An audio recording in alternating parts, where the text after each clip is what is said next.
بسم الله الرحمن الرحيم والصلاة والسلام على من بعثه الله رحمة للعالمين وعلى آله الطيبين الطاهرين وعلى من اتبعهم بإحسان إلى يوم الدين ثم أما بعد.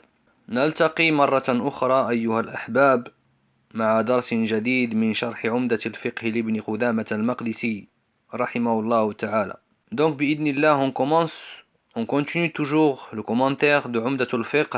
On arrive aujourd'hui au chapitre des convenances à respecter en se rendant à la prière. On va commencer par lire le matn en français, puis on va le lire en arabe, puis on va l'expliquer par la grâce d'Allah subhanahu wa ta'ala. L'auteur dit: il est recommandé de se rendre à la prière en marchant avec quiétude et calme, de rapprocher les pas et de ne pas entrecroiser ses doigts. On dira au nom d'Allah, puis on récitera Alladhi khalaqani fahuwa yahdin, Surat al-Shu'ara, qui m'a créé et c'est lui qui me guide, jusqu'à illa man atallaha biqalbin salim, sauf celui qui vient à Allah avec un cœur sain. Puis on dira: ô Allah, je te demande par le droit qu'ont les demandeurs sur toi et par le droit de ma marche que voici. Certes, je ne suis pas sorti plein de prétention et d'orgueil, ni par arrogance, ni par ostentation, ou encore à la recherche de la renommée. Je suis sorti par crainte de ta colère, à la recherche de ta satisfaction. Je te demande de me sauver de l'enfer et de me pardonner mes péchés. En effet, nul autre que toi ne pardonne les péchés. Si l'on entend le second appel à la prière, c'est-à-dire l'iqama, retentir, on ne doit pas se précipiter conformément à la parole du messager d'Allah sallallahu alayhi wa sallam. Lorsque retentit le second appel à la prière, ne vous précipitez pas pour vous y rendre. Allez-y avec quiétude. Ce que vous parvenez à attraper de la prière, accomplissez-le, puis complétez ce que vous avez manqué. Ceci est la parole du prophète alayhi salam. Et lorsque le second appel à la prière est lancé, il n'y a d'autre prière que celle prescrite. Donc c'est toujours la parole du prophète alayhi salam. Lorsque entrera à la mosquée, on entre du pied droit et on dira: au nom d'Allah, que la prière et la bénédiction soient sur le messager d'Allah. Ô Allah, pardonne-moi mes péchés et ouvre-moi tes portes de ta miséricorde. En sortant, on avancera d'abord son pied gauche et on dira la même chose, et cela près que l'on dira: et ouvre-moi tes portes de ton bienfait. Donc, dans le matn arabe, l'auteur, rahimahullah ta'ala, il dit: يستحب المشي إلى الصلاة بسكينة ووقار ويقارب بين خطاه ولا يشبك أصابعه. La parole de l'auteur, il est recommandé de marcher pour se rendre à la prière avec quiétude, avec sérénité. Ceci est recommandé pour celui qui veut aller prier à la mosquée. Il doit se rendre à la mosquée en marchant doucement, avec sérénité, en étant apaisé au fond de lui.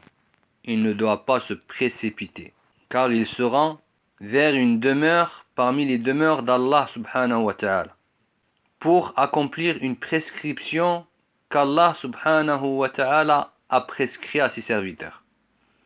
Donc il doit marcher sereinement. La yusri' wa la yarkud. Il ne doit pas se précipiter ou courir pour se rendre à la mosquée, car ceci va à l'encontre du bon comportement qu'il faut avoir. La parole de l'auteur, c'est-à-dire il fait des petits pas, il ne fait pas des grands pas, c'est-à-dire il fait pas, sa marche, elle doit être, les pas de sa marche doivent être rapprochés. Pourquoi? Pour qu'il ait plus de hasanat. Regardez, subhanallah, pour qu'il ait plus de bonnes actions. Pourquoi je dis pour qu'il ait plus de bonnes actions? Car les pas qu'il fait pour se rendre à la mosquée sont des actions, sont de bonnes actions que les anges écrivent dans sa sahifa, dans son livre. Lorsqu'il fait un pas, tuktabu lahu hasana. Lorsqu'il fait un pas, les anges lui écrivent une hasana, une bonne action. Et lorsqu'il fait un autre pas, tumha lahu khati'a. Lorsqu'il fait un autre pas, il y a une mauvaise action qui est effacée. Et ceci est un grand bienfait. Il y a un autre hadith où le prophète alayhi salam, il dit annoncer la bonne nouvelle ceux qui multiplient les marches et les allers-retours vers les mosquées. Ensuite, il dit la base de ce que l'auteur vient de citer ici est le hadith du prophète alayhi salam, dans lequel il dit chez Muslim, dans lequel il dit man tatahhara fi baytihi thumma masha ila baytin min buyutillah liyaqdi faridatan min fara'idillah kanat khatawatuhu ihdahuma tahuttu khati'ah.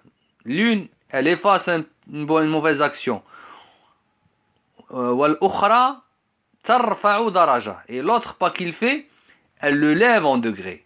Et l'autre pas qu'il fait, il gagne avec une bonne action. Le hadith, il est rapporté par Muslim selon Abi Huraira radiallahu anhu arda. Donc ensuite, le mu'allif il dit وَلَا يُشَبِّكُ أَصَابِعَهُ, il ne croise pas les doigts. D'accord? La personne, elle part, elle ne croise pas les doigts. D'accord? Ceci est également pareil pour une personne qui est dans la mosquée. Il ne doit pas entrecroiser les doigts. التشبيك, conformément à la parole du prophète عليه الصلاة والسلام إذا توضأ أحدكم فأحسن وضوءه ثم خرج عامدا إلى المسجد فلا يشبكن بين أصابعه فإنه في صلاة. والحديث رواه الترمذي وأبو داود من حديث كعب بن عجرة رضي الله عنه وأرضاه. وفي إسناده اختلاف ضعفه الحديث بعضهم ولكن يستأنس به في هذا المقام. Donc ici en fait lorsqu'il dit cela, l'auteur il se base sur ce hadith. Et ici il montre que celui qui attend la prière, il a le jugement de celui qui prie. Donc il est dans une prière. Après, si la personne elle a terminé la prière, il n'y a pas de mal à ce qu'elle entrecroise ses doigts lorsqu'elle sort de la mosquée ou lorsqu'elle est assise. Il n'y a pas de mal. Comme ceci a été rapporté dans Fath al-Bari d'Ibn Hajar. Puis le mu'allif rahimahullah ta'ala il dit ويقول بسم الله الذي خلقني فهو يهدين والذي هو يطعمني ويسقين وإذا مرضت فهو يشفين والذي يميتني ثم يحيين والذي أطمع أن يغفر لي خطيئتي يوم الدين رب هب لي حكما وألحقني بالصالحين واجعل لي لسان صدق في الآخرين واجعلني من ورثة جنة النعيم واغفر لأبي لي إنه كان من الضالين ولا تخزني يوم يبعثون يوم لا ينفع مال ولا بنون إلا من أتى الله بقلب سليم.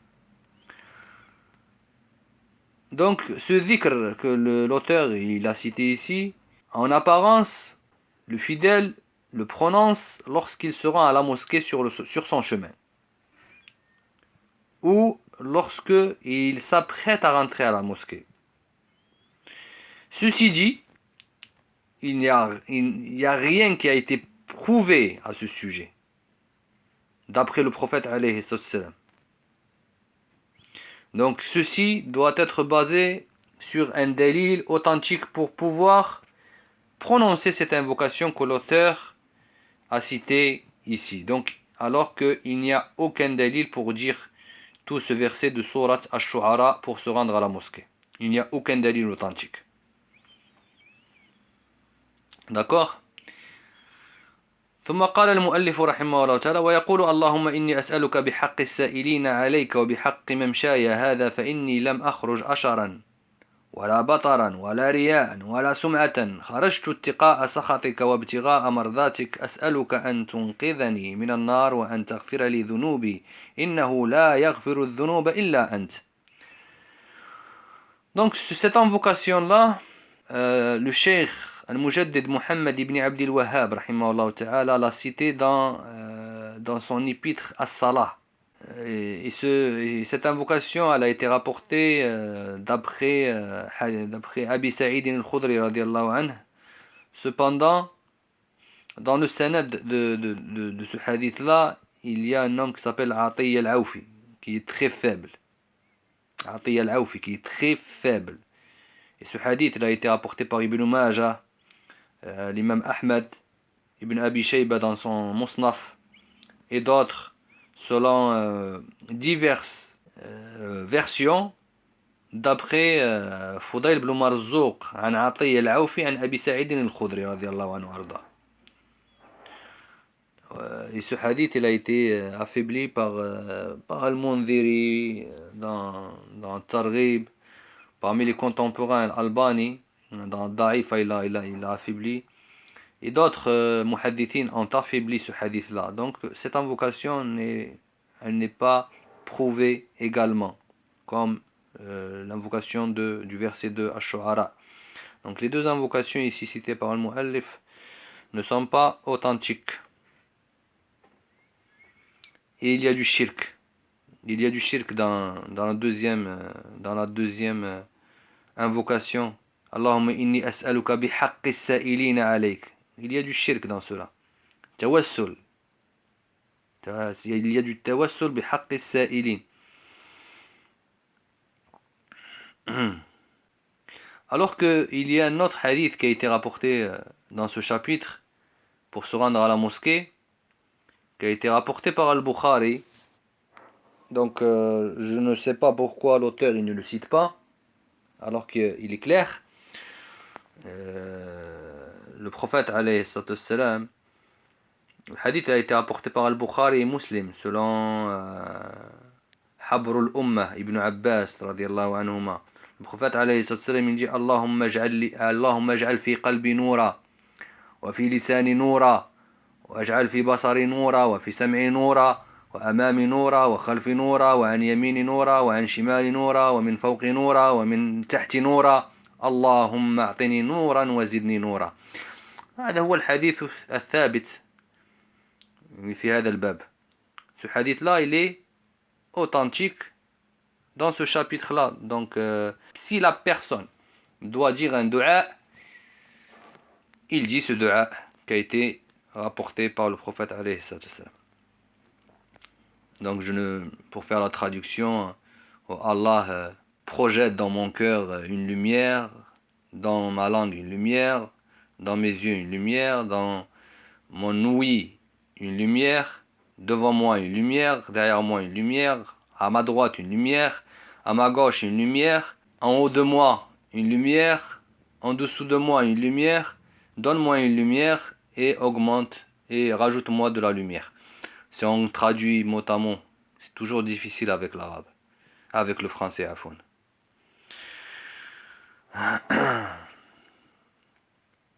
Puis l'auteur il dit فإن سمع الإقامة لم يسع إليها لقول رسول الله صلى الله عليه وسلم إذا أقيمت الصلاة فلا تأتوها وأنتم تسعون وأتوها وأنتم تمشون وأتوها وعليكم السكينة فما أدركتم فصلوا وما فاتكم فأتموا. C'est-à-dire que lorsque la personne elle entend le deuxième appel à la prière, il ne doit pas se précipiter, d'accord, s'empresser, courir, d'accord, pour se rendre à la mosquée conformément à ce hadith-là du prophète alayhi salatu wassalam. Le hadith il a été apporté par Al-Bukhari et Muslim, donc le hadith il est authentique selon Abi Hurayra radiyallahu anhu arda. Le prophète alayhi salatu wassalam il dit venez en ayant la quiétude, la sérénité. Si vous entendez le deuxième appel, al-iqama, le deuxième appel, le deuxième appel à la prière, al-iqama. Comme on l'a vu, ceci va à l'encontre de la bonne éthique que doit avoir le musulman, de la bonne moralité, du bon comportement. Et si la personne elle est en retard, car il a une excuse légitime et valable, bidnillah, il sera récompensé. Mais si il néglige le temps obligatoire de la prière, il récoltera les péchés. Billah. Certains savants, ceci dit, ils ont dit que il peut par moment accélérer le pas pour arriver à avoir la première raka'a, la première unité, d'accord, pour rejoindre le groupe et et prier et avoir la première unité, il est autorisé de faire un pas ou deux pas par moment comme ça pour accélérer. Puis le mu'allif rahimahullah ta'ala il dit wa idha uqimat as-salat fala salata illa al-maktuba. Ceci la parole du prophète alayhi salam. Il dit si on fait le deuxième appel de la prière, aucune prière ne doit être faite hormis la prière obligatoire. Et ce hadith, il a été rapporté par un musulman selon Abi Huraira radiallahu anhu arda. Donc si la prière obligatoire commence, si on fait l'iqama pour commencer la prière obligatoire, le fidèle n'a pas le droit d'entamer, de débuter une autre prière en dehors de celle-ci. Donc si il n'a pas le droit de faire une nafila, de faire une prière surérogatoire si on fait l'iqama. Et aussi la prière surérogatoire est annulée s'il vient de la débuter. Il la stoppe, il l'arrête et il se prépare pour commencer la prière obligatoire avec la jama'a. Donc la salata ibtida'an 'inda al-iqama wa la salata istimraran liman dakhala fi salati an-nafila. Très important. Ça y est. On arrête tout. Mais si la personne elle est à la deuxième raka'a d'une nafila, d'une prière surrogatoire, et qu'il a presque terminé, on ne va pas lui dire arrête ta prière. Donc il la termine rapidement. Mfhom?